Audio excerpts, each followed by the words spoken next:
Hi guys, so for today, I'm just going to share my thoughts and ideas based on my experience, alright? But the differences between the dream and astral travel. So, ang dream ay isang senaryo sa iyong panaginip. Siyempre, dream na. Alright, toink! Alright, so ang dream ay isang senaryo na parang totoo ang lahat, pero nagagawa mo ang mga bagay na imposible, katulad ng lumipad, tumalon ng mataas, pag kumain ka ng tinik tapos hindi ka na tinik, mga ganung bagay, o kaya may mga bagay nahahawakan ka na hindi mo nahawakan, pero ang buong senaryo ay kala mo ay totoo, tapos panagising ka ay panaginip lang pala. Ang astral travel naman ay bumangon ka mula sa iyong pagkakahiga na eksakto sa pagtulog mo. Kung paano ka natulog, nagising ka, tapos nun, pero bago mangyari yun, may maririnig kang eerie sound na ganon.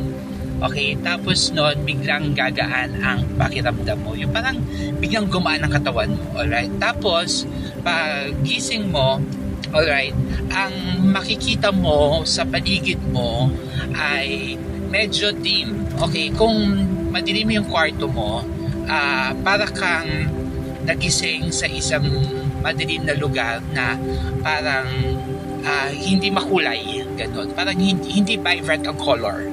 Okay? So, base yun sa experience ko. Okay, so, ganun yung astral travel na alam mong nananaginip ka, pero ang totoo, hindi ka nananaginip. Ang totoo doon ay totoo yung nangyayari sa iyo. So ako, alam ko kung normal, ordinary panaginip ang meron ako nung natulog ako, at alam ko rin kung nag-astral travel ako. Like for example, kagabi, okay, nag-astral travel na naman ako out of the blue. Alright, so nagising uli ako mula sa pagkakatulog ko kung paano ako natulog. Okay, tapos noon naramdaman ko gumaan yung katawan ko. Sabi ko sa sarili ko, okay, naka-astral travel ako.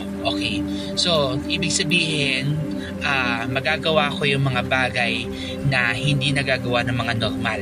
Okay, so parang spiritual, parang ganon.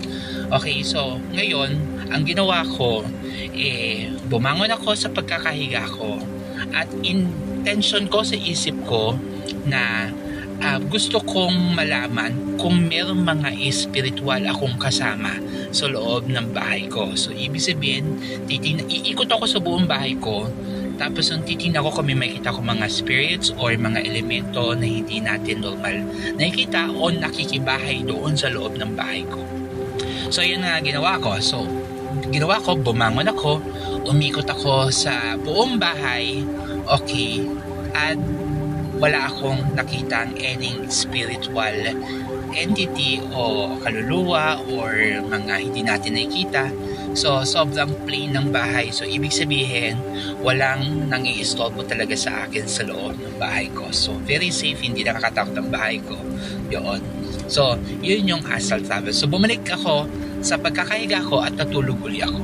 Kaya kung ako sa inyo, kunwari, natulog kayo, tapos ang panaginip nyo, nagising kayo, okay, mula sa pagkakahiga ninyo, tapos nun, nagising uli kayo, okay, tapos nagising uli kayo, mga ganon, na same scenario kung paano kayo nahiga.